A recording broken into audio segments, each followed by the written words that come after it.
how else are you going to put your hands and eyes and ears to these solutions without buying them first, if you can even find them on your own, right? And decide if you want them. What if there was a showroom for age tech where older adults could actually touch, try, and experience products? In this episode of the AgeTech podcast, I'm joined by Matt Cooley, founder of My AgeTech Lab, a bold new venture that does exactly that. Matt, welcome to the show. Thank you, Karen. It's great to be here. So, what can you tell us about My AgeTech Lab? It's a fairly recent venture. It is. We're really just getting started, but what we focus on is building direct to consumer channels for age tech suppliers. We do that in two ways. One is, you just mentioned, we provide a hands-on lab experience, we call it, for age technology solutions that we curate from the broader market and actually put in people's hands in these experiences so they can touch and feel and decide if it's something that they would like to purchase. It's a hyper-local business based here in New Jersey. We've also started offering platforming services onto Amazon and other platforms for suppliers that need help building those channels on top of whatever else they're doing. I would call this really a direct-to-consumer effort, and those are the two ways that we're addressing that. This topic of distribution comes up in so many of my conversations, most recently in my conversation with the founder of Kial. And what he said is that first-time founders focus on product and second-time founders focus on distribution. And I think one of the challenges for startups in our ecosystem is just that distribution. And because so many of the product are hardware products that people want to get a sense of like how they feel like, and they want to get a hands-on experience. Most of the products don't really have a way to offer that. So I think Exactly. this is a really, really cool thing that you're doing. So how does it actually work? Like, let's say we have someone in the audience who lives in New Jersey, and they are very curious about one of the products in the ecosystem that you are showcasing. How do they get into the lab? Well, I'm glad you're asking because we just had our first lab this past weekend. And so what we offered were 4 solutions. There were 3 actual tangible products and 1 service, and I'll explain that in a second.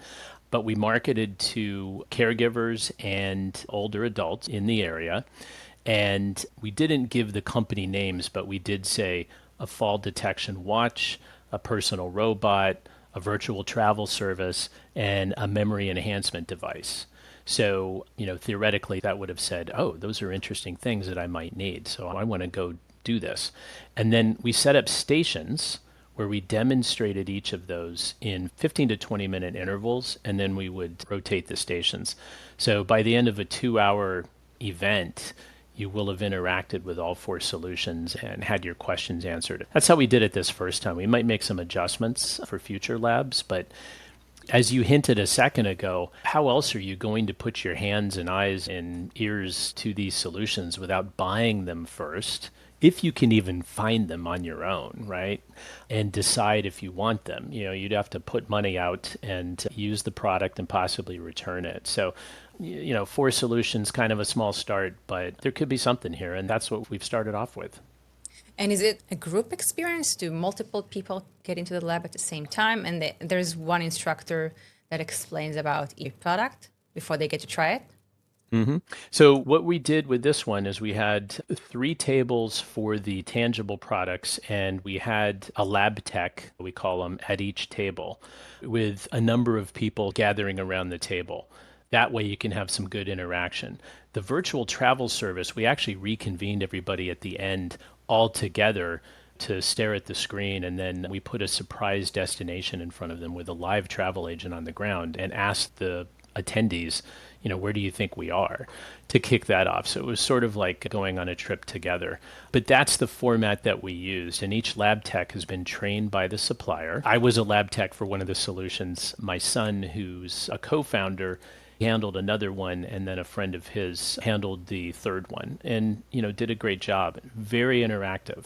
So how did you pick which solutions to showcase? Well, that has been one of the interesting things. So we actually My AgeTech Lab really got started last summer, where we did a lot of research. I've been a member of your AgeTech Academy for almost a year and a half. I would say you're the first AgeTech friend that I have in the world. So kudos to you. Thank you. Um, it really got started last year. We knew we weren't going to build our own solution. We wanted to bring solutions to actual end users. So we knew that at least initially it had to be hyper local. We spent a lot of time looking at the market map, looking at AARP's Age Tech Collaborative and our own sources for solutions that you could demonstrate in a lab environment, like tangibles. We don't do a lot of apps because they're hard to demonstrate. We curated it down to four. We signed agreements with the four suppliers who are all excited to be part of this and still are. That's our start.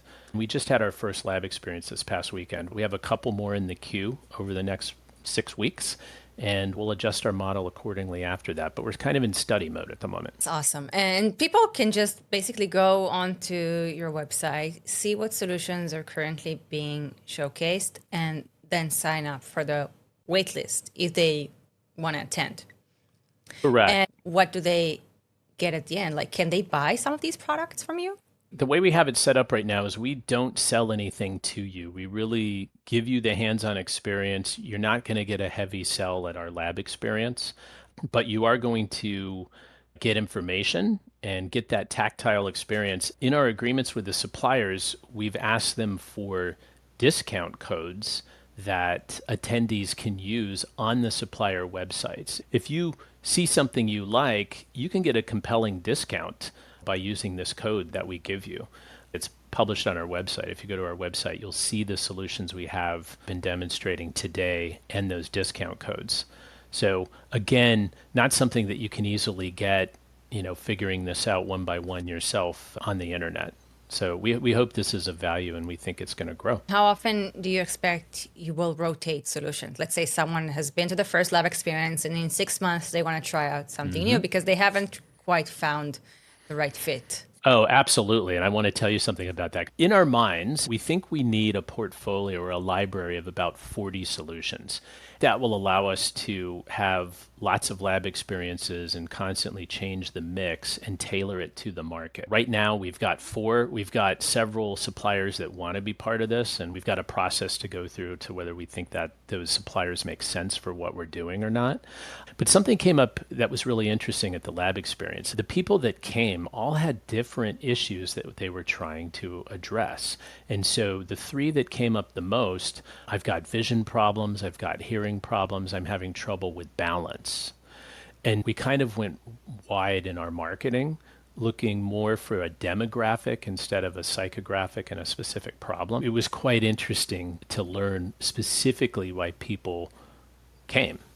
And we may not have been able to address all three of those issues for everybody, but those are the kinds of learnings that you bump into, right? When you have a startup and you're meeting your market face to face. Absolutely. I mean, and eventually when you do have a portfolio, you could like tailor the experience to specific solution areas that for specific challenges people are looking for. I wonder, first of all, what was the feedback from that first lab experience? And also, were there any like additional requests? So after the first lab experience, people said, "Hey, this was great. Can you show me that next time? I saw this cool product online, but I didn't want to buy it because I'm not sure it's a good fit. Can you bring that?" Yeah, there was a little bit of that where, hey, how do we stay in touch? So everybody's in our database already, and they've already agreed to take our newsletter and stuff. So we'll nurture those leads over time. But there definitely, I'd say two things. There definitely was, what else are you going to show in the next lab experience, and when is the next lab experience? So, that was very positive. The other thing, even though people came with specific needs that they were looking to address, I have to say, like the engagement and the questions were really deep and interesting.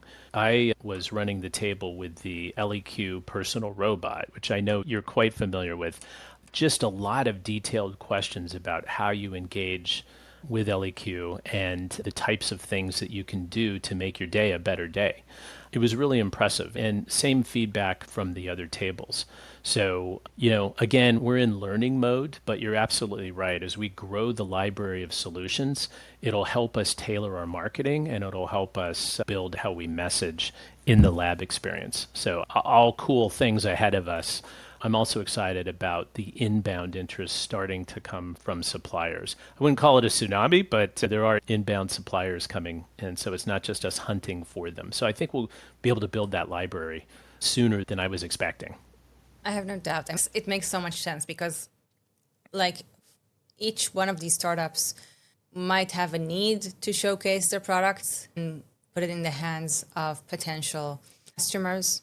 You typically don't get that in trade shows if you're a direct-to-consumer startup. Also, it doesn't really make sense for them to physical store just for one Right. product. It just doesn't make sense. Absolutely. So what's next? Okay, let's say you run 50, 100 lab experiences. You plan to expand nationally. Well, I like your numbers. I wish we could do 50 to 100 this year. We'll see what happens. Yeah, so it's by nature, it's hyper local, right? From a business model standpoint, if we see the traction that we think we can see with this model, absolutely. You would start expanding to places with large communities of older adults. And depending on your library of solutions, that would sort of guide you to which communities, which states of older adults do they skew older, which is probably more of a medical sell, which quite honestly, we're not 100% interested in doing at the moment. We're more interested in that probably 65 to 75-year-old cohort where you're acquiring age tech solutions that help you live your fullest life versus medical. So as this evolves, I think that will steer us into a growth vector that makes sense. I want to comment real quickly on like medical versus non-medical. That's another interesting thing. At the lab experience, people came with, as I said, the vision, hearing, and balance issues. They weren't necessarily looking for a medical type device or solution. They were looking for something that could enhance their life to age in place longer and avoid having to be stuck to a medical device or, moving into, assisted facility.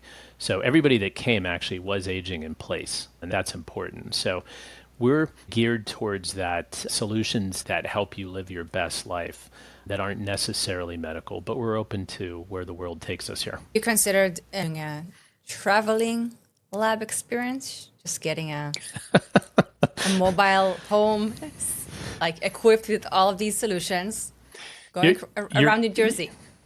You're clearly interested in being our chief marketing officer. I love it.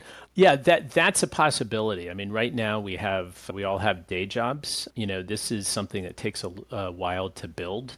That's something that's in the back of our minds. We have to get several lab experiences under our belt, build the library, build the Amazon platforming services that we also offer to suppliers, and see where we get traction. Because again, big picture, it's about direct to consumer channels and building those so that people can actually touch and feel this stuff, not just discover it on the internet and decide if they want to buy it, or not just discover it through their insurance coverage, which is where a lot of age tech solutions are today. I'm not saying that's the wrong approach for the companies, but a lot of these technologies are really hard to get your hands on if you're just sitting at home saying, wow, I need help moving my laundry from this room over to that room, or whatever the challenge might be. Absolutely. I think you touched upon a very important point. There's a challenge with discoverability. So you don't know what you don't know. And for many of the startups, they just don't have the marketing budgets to make their presence known. And like, if you're helping on that side, that is also a tremendous help. And even just putting the word out there, even if people who can't get into the lab hear about the product from you for the first time, that is a big deal for some of these companies. To totally agree. And can we talk about marketing for a second? Go ahead. So, wow, super challenging, right? You can blow so much money on marketing. And what's nice about this model at the moment is it is hyper local. So We did a lot of outreach to associations that have older members. We did a postcard mailing. We have lots of 55 plus communities in central New Jersey. Outreach to government offices, lots of different things in our marketing plan. We went wide intentionally. I'm not sure that was the right strategy. Again, people show up with different needs. And as we build that library, I think that will help marketing. But I'm curious what you see, not only as the Jaren technologist, but the head of the Age Tech Academy. How's marketing developing right now? It depends. I just had Jeff Weiss from Age of Majority on the podcast 2 weeks ago.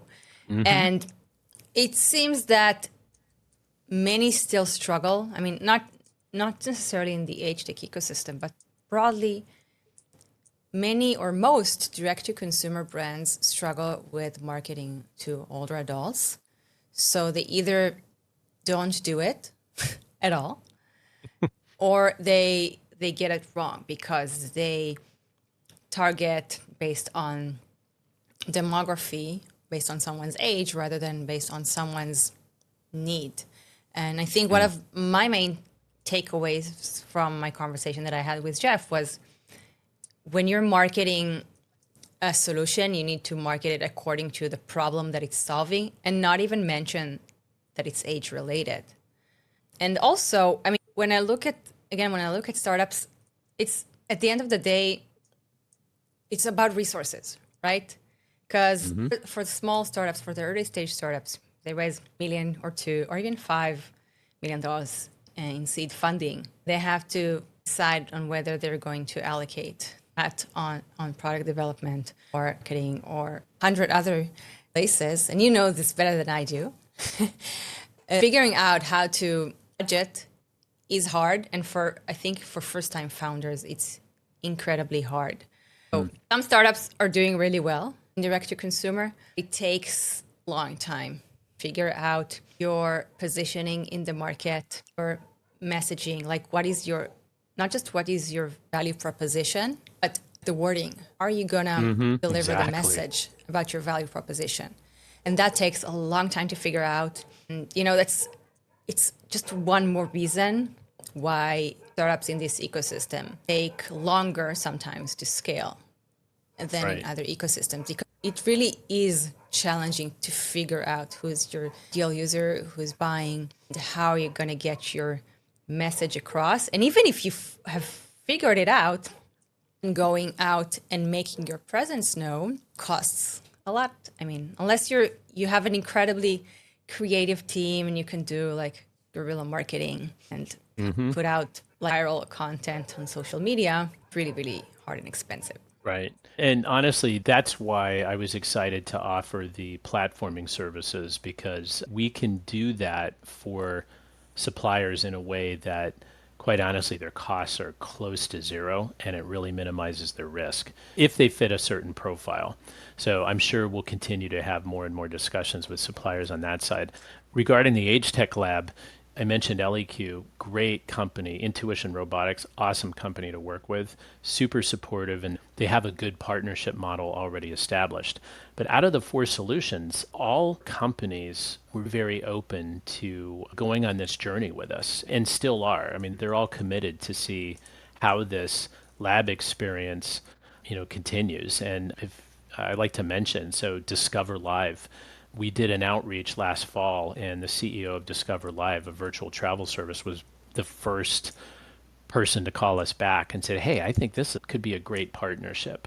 And that CEO, he actually came and helped lead that session at our lab experience, and people loved having a CEO in the room. Unaliware, they make the Kanega fall detection watch, which ranks better than Apple in terms of fall detection quality. That was another product that we demonstrated. It was a lot of fun to demonstrate that. And then a brand new company, a really cool company called Memory Board. They make a very simple communication device for people that are starting to have memory issues, and their care circle can communicate very, very easily to that board. And the person with the memory issues can see it. They have a good idea of how they want to go to market, and they're at the beginning of that journey, but they're totally taking our feedback, and we're having a very good discussion on how to adjust the messaging for that as well. So we're seeing sort of in this ecosystem established companies like the Kanega Watch all the way to brand new startups that have just started going to market. And the constant factor, I'd say, is the willingness to try different things by the leaders of those companies. And they're just great people to work with. So I think we're lucky that we started off with these four. Absolutely. And I think one of the great things about this ecosystem and the reason why I enjoy doing what I do so much is that everyone is very purpose driven and also very open to collaborations. So it feels like a very supportive ecosystem to build in, which is great. And You've built that in the AgeTech Academy. I mean, kudos to you. You've thank you. built that. I know I'm reaching out a lot more to members of the Academy for advice and we comment on each other's posts, etc. But that's the challenge, right? I think there is so much interest because how do you market age tech, right? This is the age-old question in our industry, given that end user needs are so disparate, right? Exactly. And there's no right or wrong answer. There's no like one size Right. fits all. I mean, even if you see a company who's doing really well in terms of direct to consumer marketing, you can't necessarily copy that. And I think obviously it makes a lot of sense to me that founders or CEOs would reach out to you to partner because what have they got to lose? I mean, it sounds like you're taking on all of the risk. Yeah, we're taking on the risk, but again, because it's hyper local, and even with the platforming business, we'll see where that goes. It's relatively easy to mitigate that risk. Now, if I was a supplier and I just ordered 1 million widgets from China and I suddenly have to deal with tariffs and I've got to sell those widgets, that's different, right? The fact that this is hyper local, there's a lot of sweat equity going into this. If we get to the point, as you raised earlier, that we need to expand across the country, great. Your lips to God's ears, my friend. We'll need some funding to do that, but it's a lot of sweat equity with our business model. And I think that dovetails nicely with these suppliers that have taken bigger risks and they see us as an extension of their marketing team. Anyway, we'll see where it goes. That's what we've been up to. And, so far it's been a lot of fun. I mean, why Why else wouldn't would we it? do it, right? else Of would we course. do this? Yeah. Is there anything else that we didn't talk about that you would like to add? Any call to action to their older adults or family caregivers or startups watching us? Well, definitely for startups, have an open mind and see if a hyper local model like our lab experience makes sense. We'd love to speak with you. I would say for caregivers and older adults, and maybe this is more to our ecosystem, folks in the academy and the Age Tech Collaborative, et cetera. It's hard for end customers to find a lot of these very compelling solutions. You can Google stuff and waste 2 weeks trying to find some of these very, very strong solutions.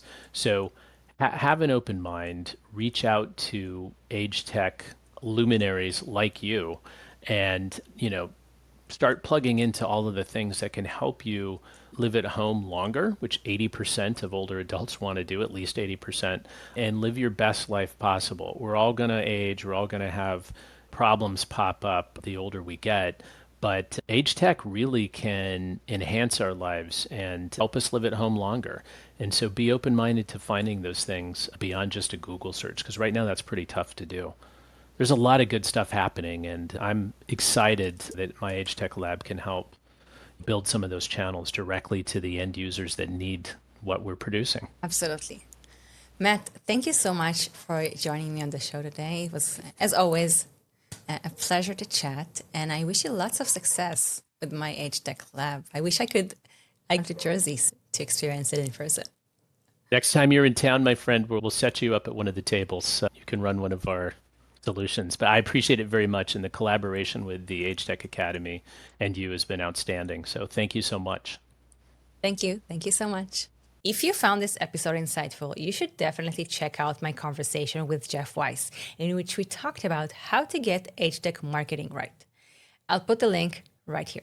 Until next time, stay humble, stay curious.